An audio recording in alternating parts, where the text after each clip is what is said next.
Hello, welcome to our webinar. We're really excited. Thank you so much for joining us today. Here we are going to be talking about how to create branded content without producing it in-house.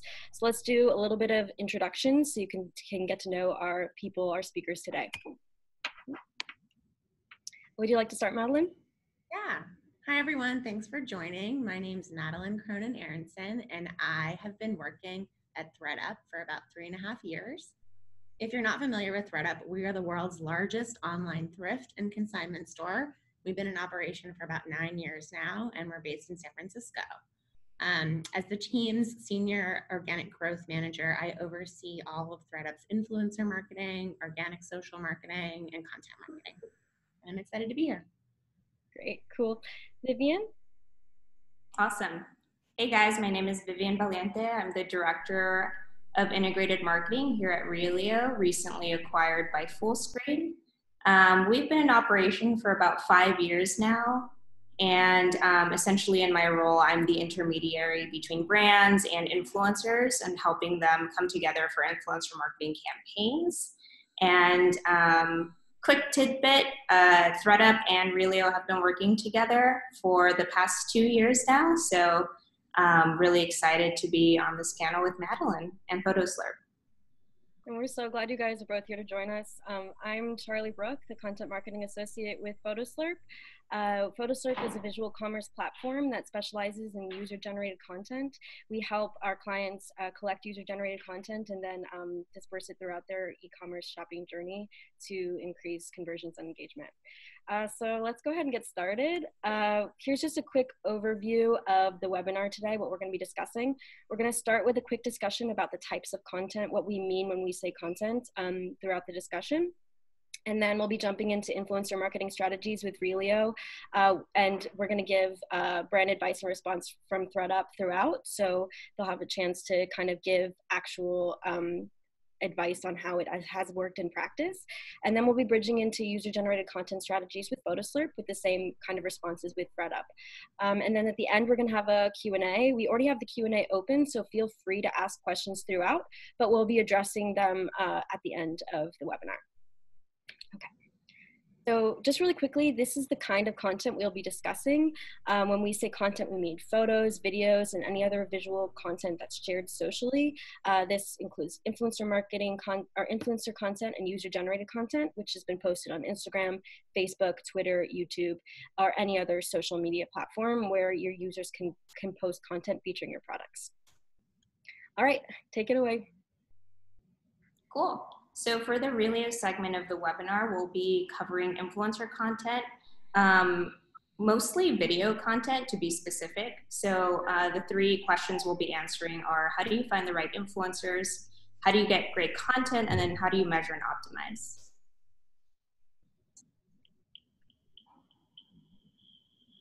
Cool, so how do you find the right influencers? First thing that I like to do with any brand is figure out what their goals are, what they're trying to get out of their influencer marketing efforts. Reason being that creators tend to be different, better suited for different goals. So as an example there, with thredUP specifically, their goal is to maximize against acquisitions and conversions.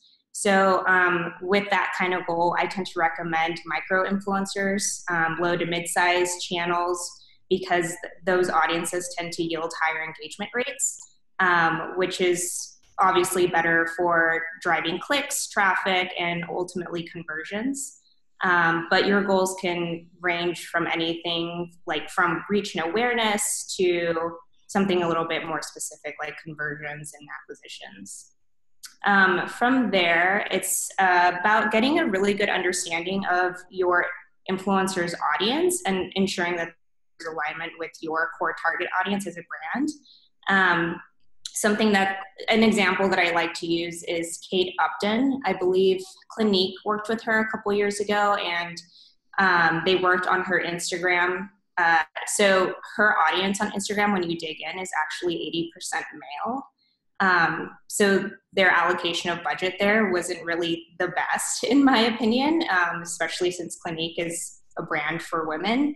So you should always really, really dig into the audience analytics of each influencer and making sure that there's alignment there. Luckily, Reelio has a platform that we're able to leverage to find that data, but you can always ask the influencer directly to provide that data to you.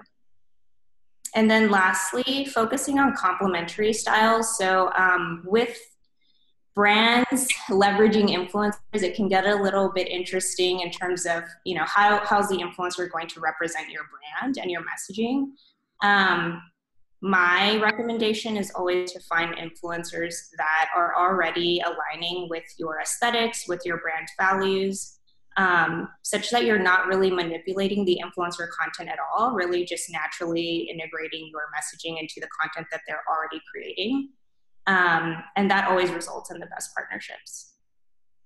Yeah, and just to add to what Vivian is saying about complementary content and brand fit, in all my years working in influencer marketing, this sounds obvious, but it's worth saying that some of the most successful partnerships I've seen come from influencers who truly love the brand, and you can tell, and the authenticity is there. And so I would start, if you're just getting into influencer marketing, start with the influencers that seem to have natural fit for your brand, natural affinity, that might already be creating content about your brand or similar brands. And then as you scale up, and you kind of need to get people kind of in your corner, I even suggest going the extra mile and reaching out to influencers to get them more familiar with your brand so you can build that authentic brand love. Yeah, that's a great point. I think a great example with thredUP is we are already searching for influencers speaking to topics of budgeting, lifestyle, fashion hacks around budgeting, and influencers that already have an affinity to secondhand clothing or thrifting because their values already align with thredUP's. So yeah, it's just so much easier to, it's such a nice connection that there's not really any forcing to be done to make the content great.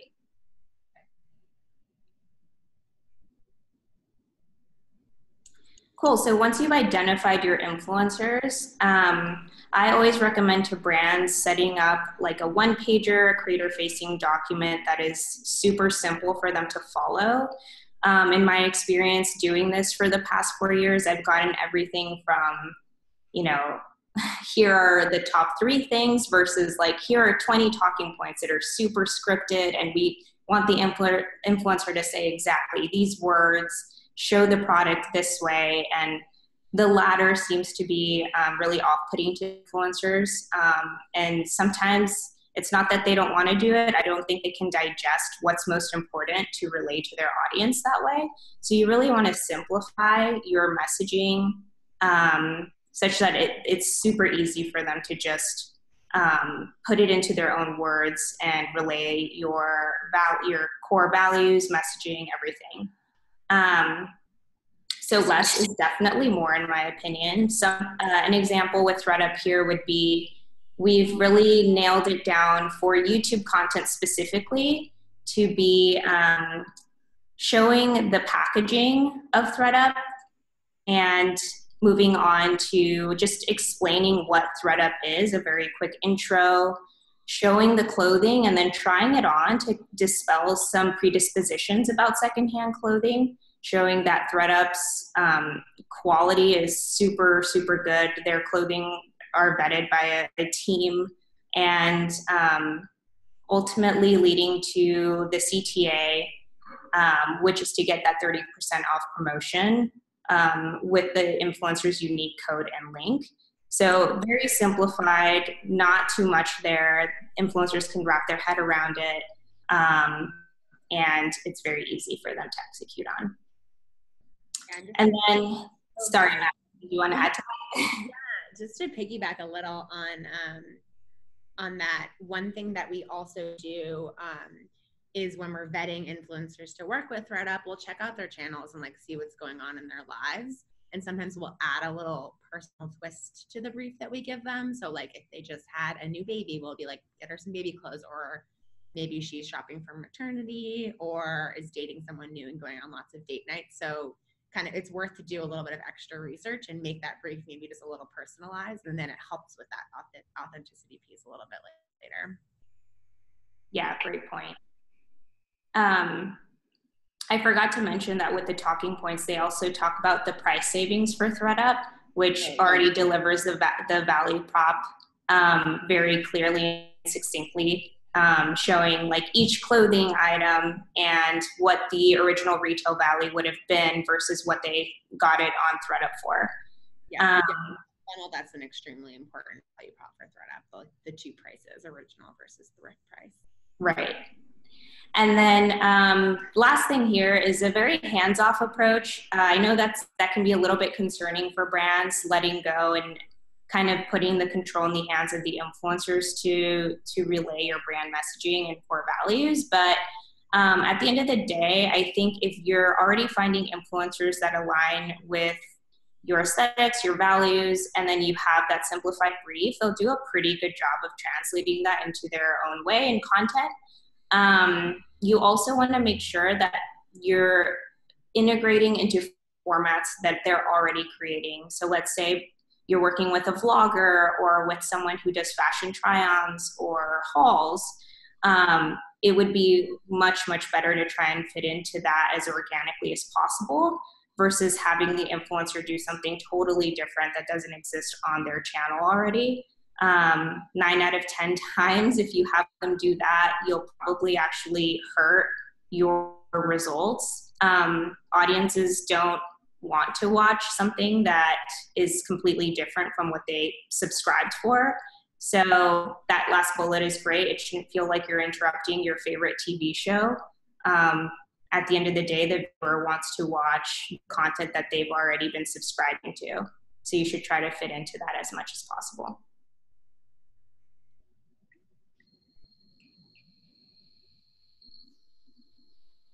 Cool. So last slide is how do you optimize and improve over time? So with measurement, it's all about the goal you established at the onset of your campaign. In my experience, we've worked with brands with vastly different goals. So one example here would be Lyft. They had a very specific campaign where they wanted to basically spread the messaging that they were behind the LGBT community. And they centered a campaign around pride, really just wanted to develop that kind of brand rapport with their potential customers or current customers. And so for that, we measured against awareness, how engaged viewers were with that messaging, and total reach. But with thredUP, it's more about acquisitions and conversions, as I said earlier. So with tracking success on that specifically, with each influencer, what we do is we give them a unique UTM link and a discount code that's also unique to that influencer. And essentially, the influencers in their videos are directing their audience to click the link below in the description and use my code at checkout to get 30% off your first order at thredUP. The reason we use both unique links and codes is because we're trying to attribute as many of the conversions as possible to that influencer, and that's a little bit difficult in the influencer marketing space in general. So, the ideal scenario would be that a viewer would click that link and then enter the code at checkout. But even if they didn't use that code, as long as they use the link and they converted, thredUP would be able to track that. Another scenario would be that someone watches the video, then they get distracted, maybe they go out for coffee, or maybe they even open a different tab, go on thredUP, and don't click the link, but hopefully the code is sticky enough for them to remember to use at checkout. And that's another way that we can attribute that conversion to the influencer. Something else that's really cool that thredUP does, and pretty sophisticated in my opinion, is they have a checkout survey at the end of a customer's journey, which asks them how they heard about thredUP.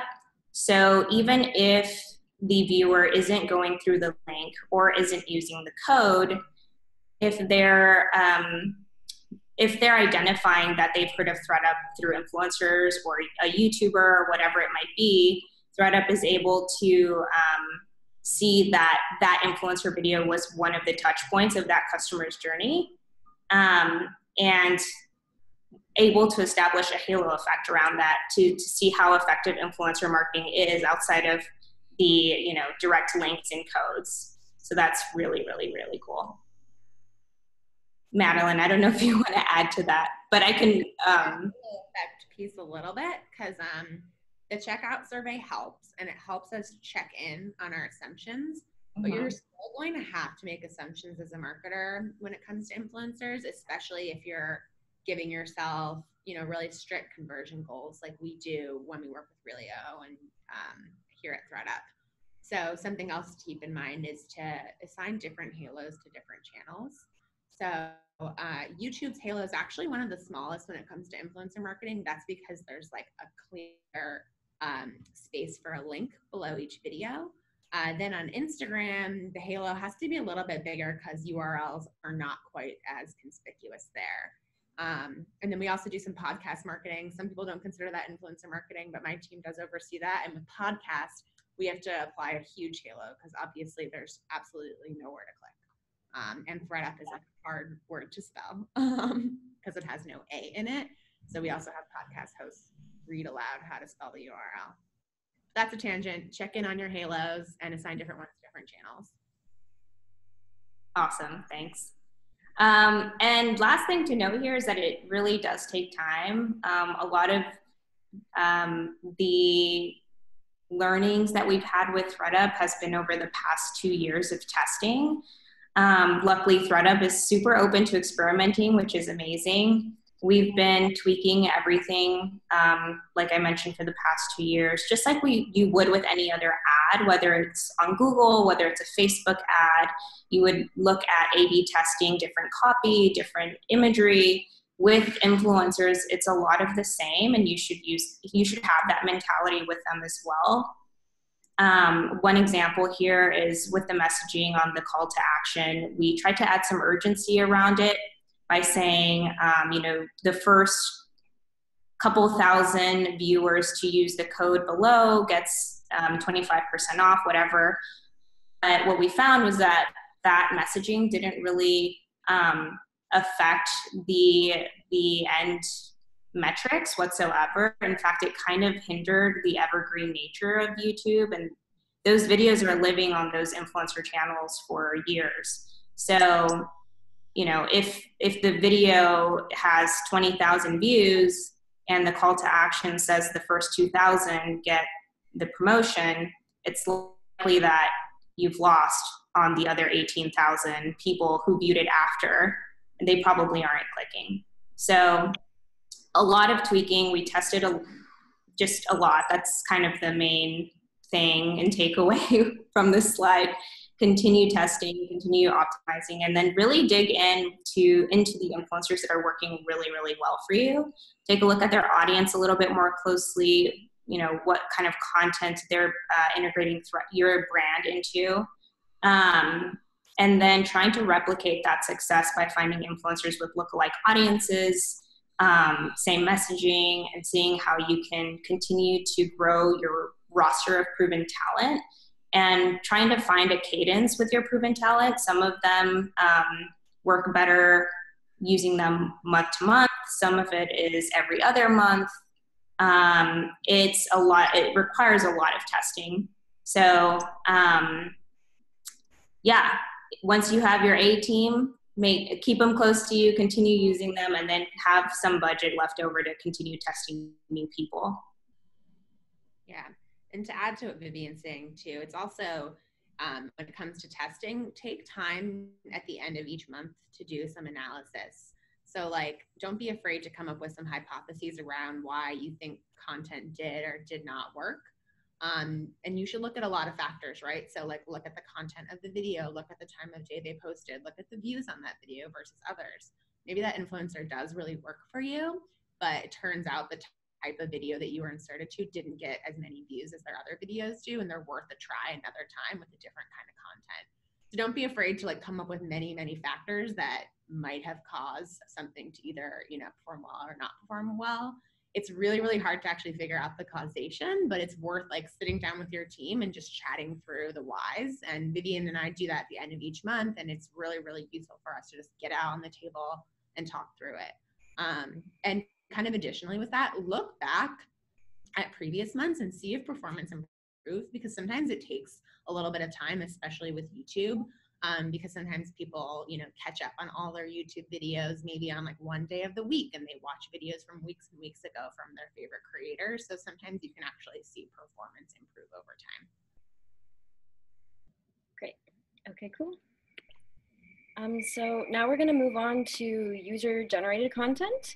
What we're going to be discussing is how do you get your brand community to post content featuring your products. This is obviously the first challenge, but then it's what do you do with this content once you have it? And then how do you keep this cycle of UGC in constant motion? How do you keep your strategy continuing forward? What kind of things can you do to make sure that you consistently have UGC to post? So let's start with how to amass user-generated content that you actually want to use. So one of the things we hear a lot from our clients is that they do in fact get UGC, but it's not necessarily UGC that matches with their brand or UGC that they want to use. So the first challenge is actually getting your customers to post, but then it comes also down to actually getting content that matches your brand style and what content that you want to post on social media and use in other places as well. So really great thing to start with is kickstarting your UGC strategy with your influencers. We've already talked about influencer marketing. This is a great way to get people interested in posting as well. So you can actually encourage your influencers to kind of, well, obviously use your hashtag, tag the brand, but maybe even tell them to tell your users, hey, can you post it? They'll be maybe featured on their social media or on their website, as well as maybe using them to kickstart a contest or a giveaway, which we'll go over in a second.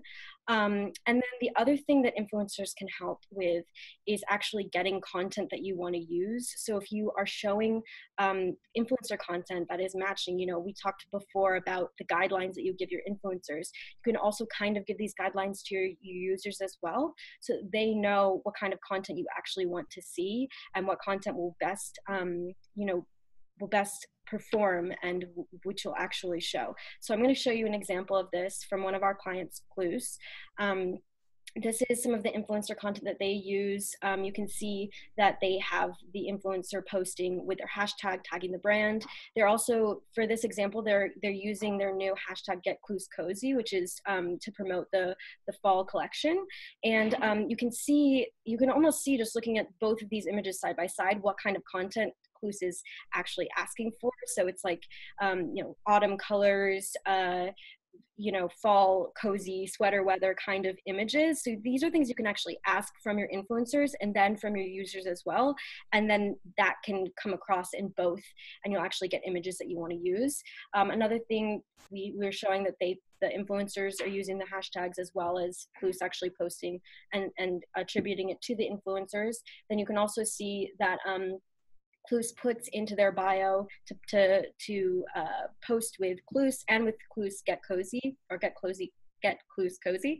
And I think that this hashtag is also really smart because it's for a particular line or a particular collection, and it's kind of pointing your users and your influencers to the kind of content that you want. And this is helpful because then your users know, okay, what does Get Cluse Cozy mean to me, but also what is it that they're going to post with this hashtag, and then you're going to get more content that you actually want. So then the next thing would be leveraging contests and giveaways to encourage your community to post UGC.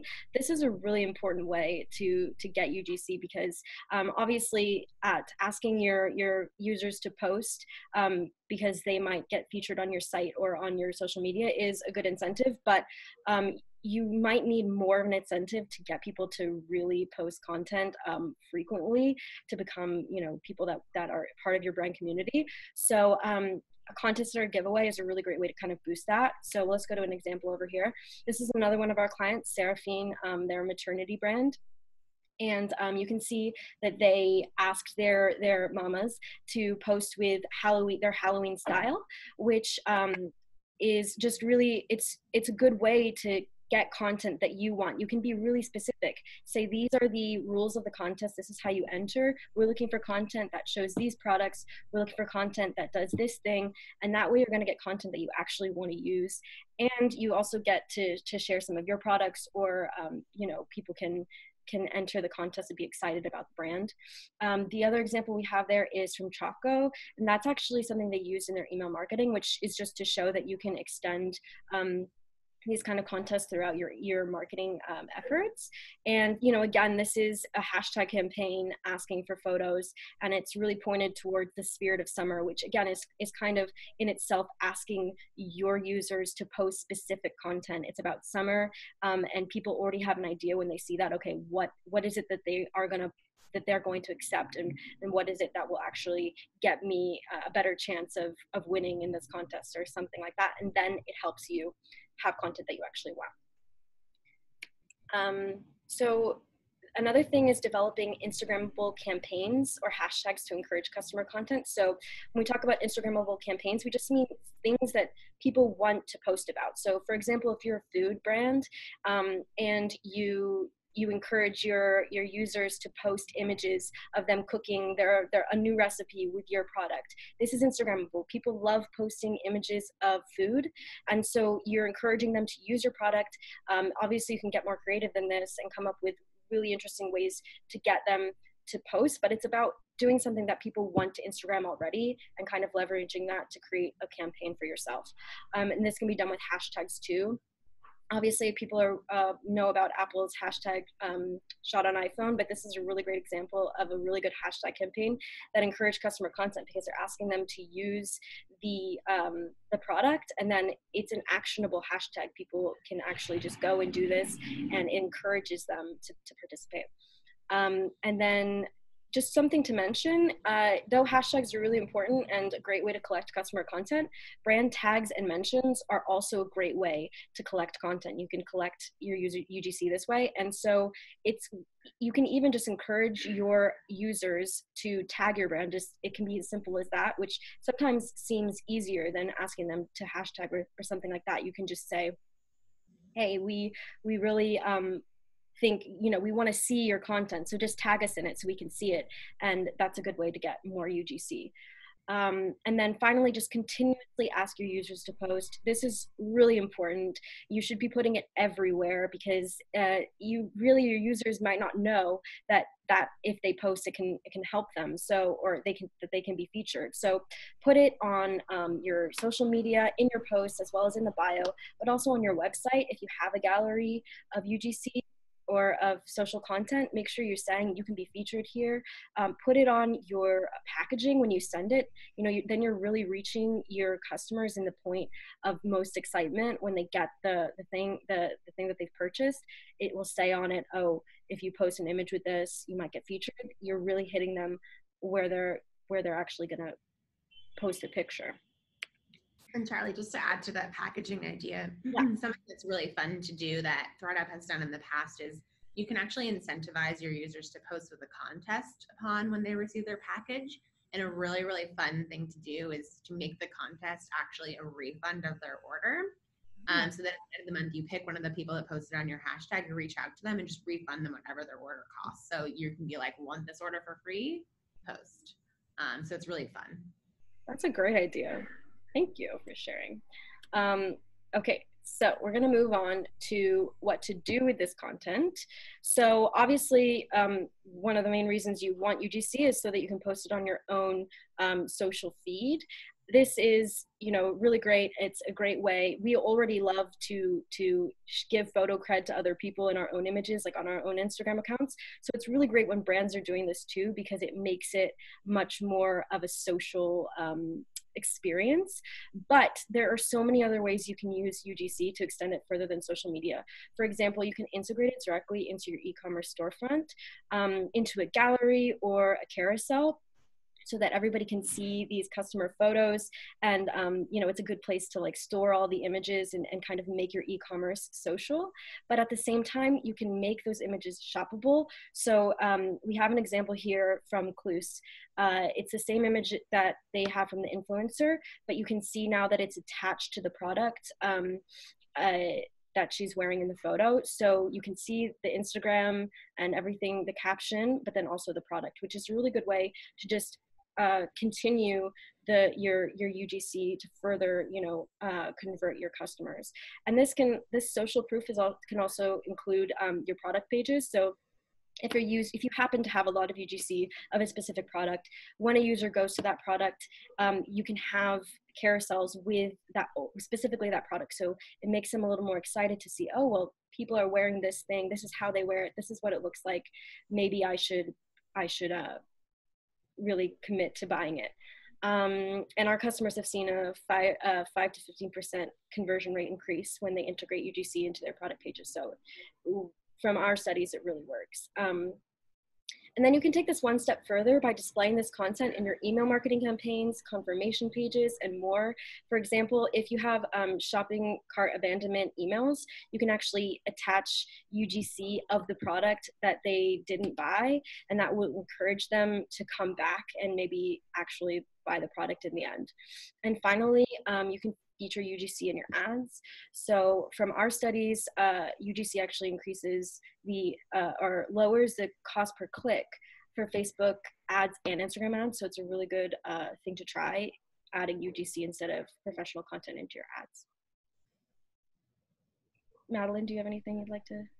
Yeah, I mean, one thing just to add with leveraging UGC across your marketing channels, here at thredUP, because we are an online thrift store and we don't actually have any of our own product, we end up using UGC for a ton of our marketing and also just creative across our website. So if you head to our homepage at any one time, you'll see UGC there. So kind of depending on like how narrow your product offering is, try to use UGC places where you might typically use something from a photo shoot and see, kind of compare and contrast UGC versus content that's coming from your brand. Anecdotally, and there's definitely a few studies about this, but I can't quote any of them, but I know anecdotally people trust customer content over brand content. So when you can replace brand content with customer content, you should definitely try it.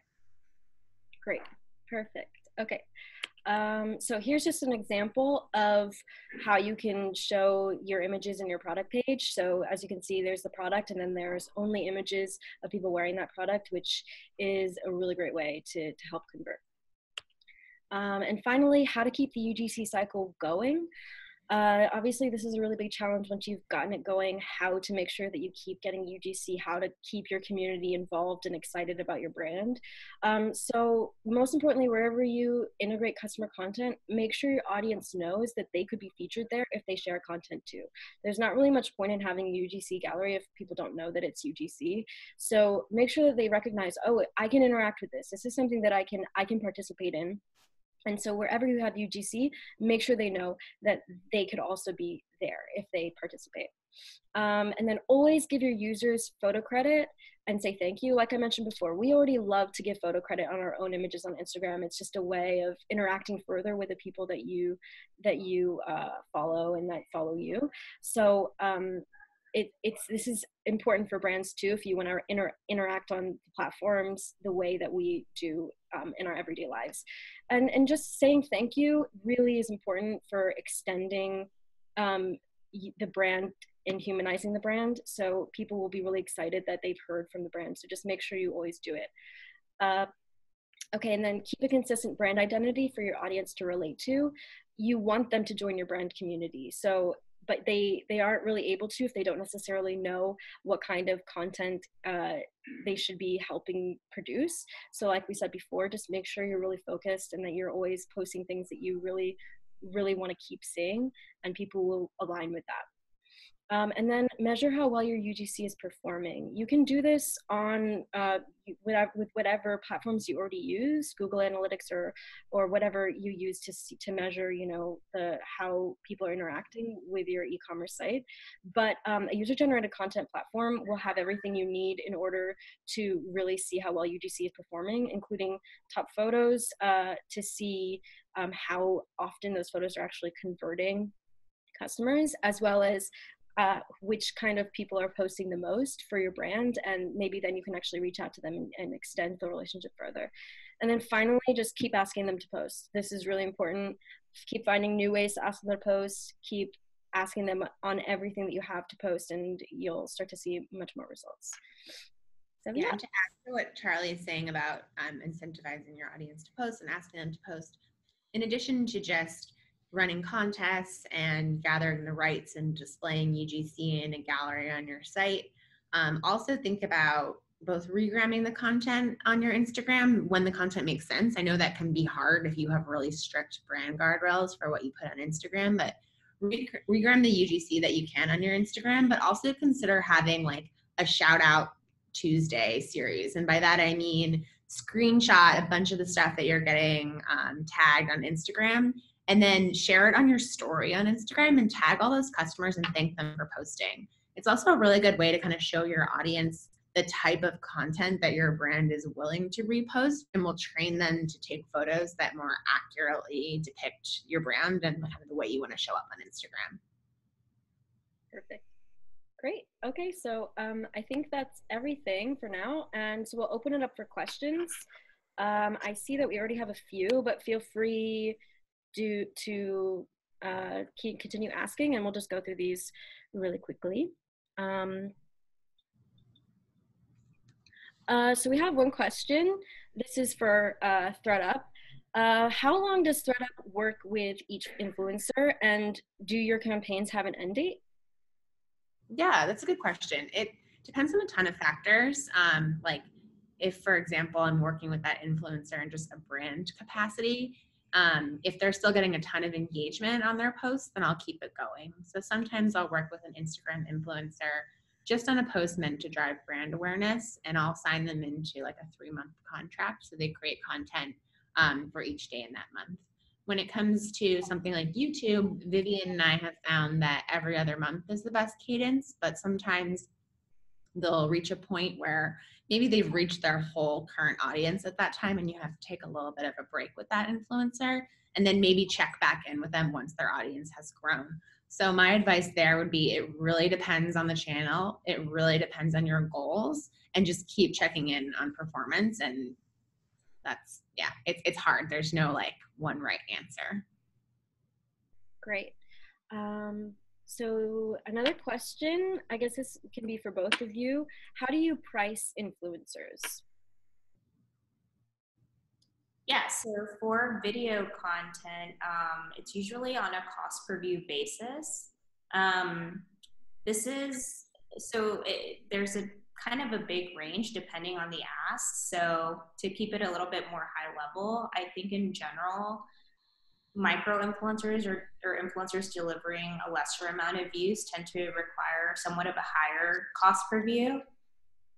Just because for them it makes a little bit more sense versus, you know, if they agree to kind of a standard CPV, they might be getting paid $50, and that's just not enough, especially for video content being long form. It's a little bit of a commitment there. So they tend to require a little bit higher versus macro influencers. They're usually capped at some point, because if they were to, deliver couple 100,000 views, that at a standard cost per view would be a significant amount of money that the market just isn't willing to give at the moment. So they tend to be a little bit more economical. And let me see, pricing influencers. Yeah, I mean, I'd say that it's also dependent on what you're asking them to do.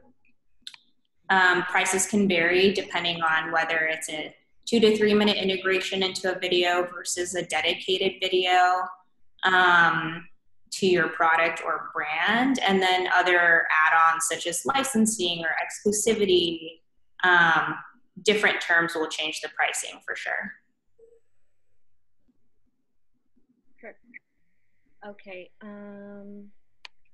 Then we have, how do you address brand safety after you've already worked with and established a relationship with an influencer?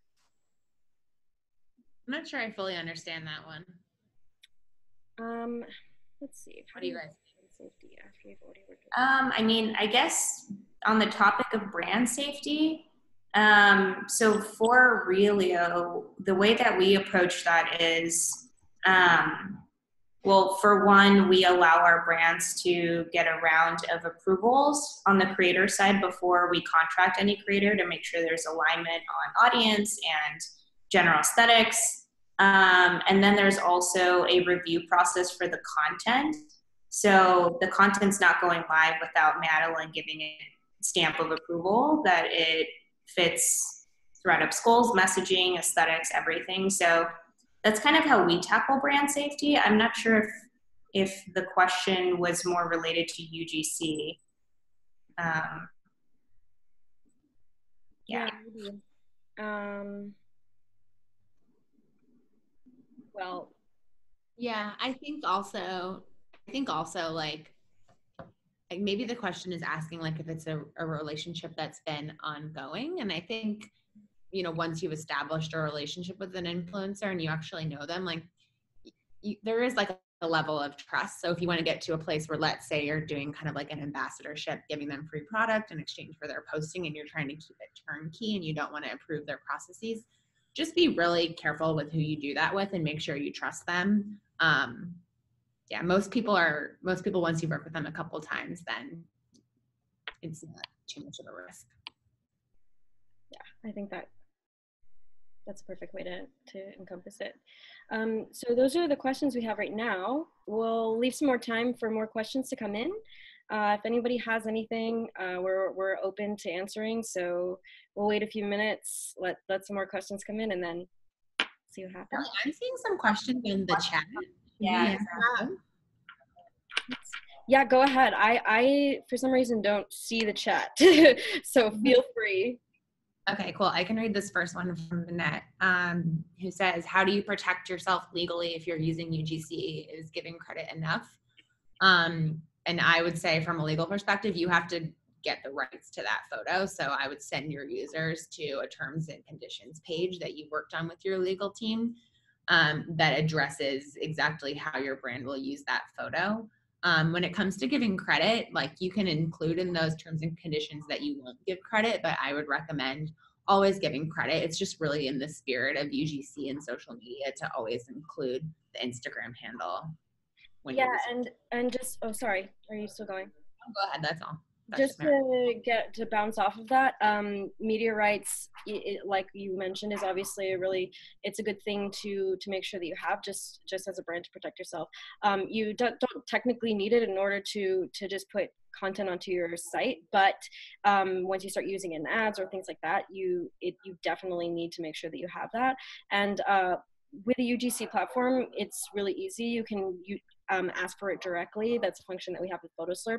It's just simply saying an image that you want, putting it through, having terms and conditions that are already written out and that you already have specified, and just sending it straight away. And then you can have the person approve it, and you can use it already for whatever it is that you're hoping to use the UGC for. Okay, cool. I'm going to read the next question from Davey. It sounds like a question for Photoslurp. Regarding what you just said, can you link a photo to several products, for example, of a watch and a ring are in the photo? Yeah, so it is possible to have multiple products within your images. So we actually have a function for that, which is we are able to link multiple images or multiple products to your image, and it's a really good way to have, if any of your users, or if you have an influencers that are wearing multiple things that you've sent them, it's a great way to kind of further use your images. Okay, and this one's from Natalie on the chat, and then I think this might be all from the chat. what's your experience where the content guide is submitted to influencers, and then when the content's created, the brand has revisions in the content because of information that was left out of the original guide? Natalie, that's a good question. It hasn't happened to me in a while because I feel like I've finally, after years, I've gotten to a point where the initial brief for influencers covers everything that needs to be covered.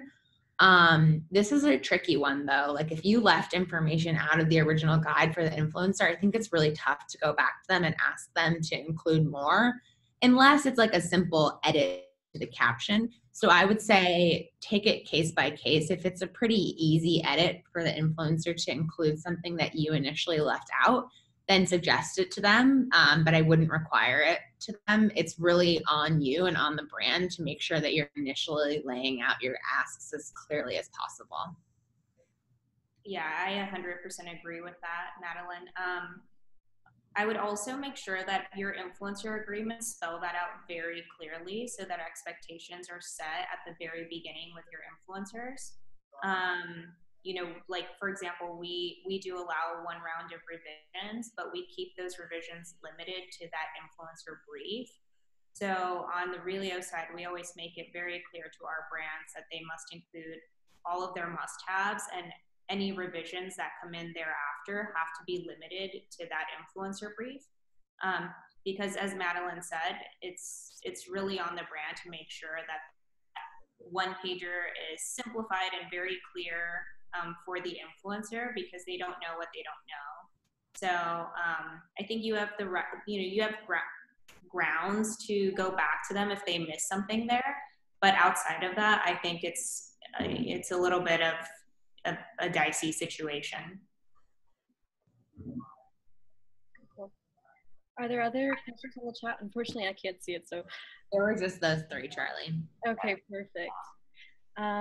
Yeah, so I guess if those are all the questions, we're really, really grateful that you were all able to attend, and thank you so much for your questions and for participating. If you have any other questions for anybody, feel free to reach out to us. We have our information, and we'll be sending a recording of this to everybody who signed up. So if you want to go back and review, you'll have a recording of it, and we'll send that to you as soon as possible. And thanks, guys, again for joining. I don't know if you have any last parting words. Thank you, guys. Thanks. Okay, cool. Have a great rest of your day, everyone. Thanks.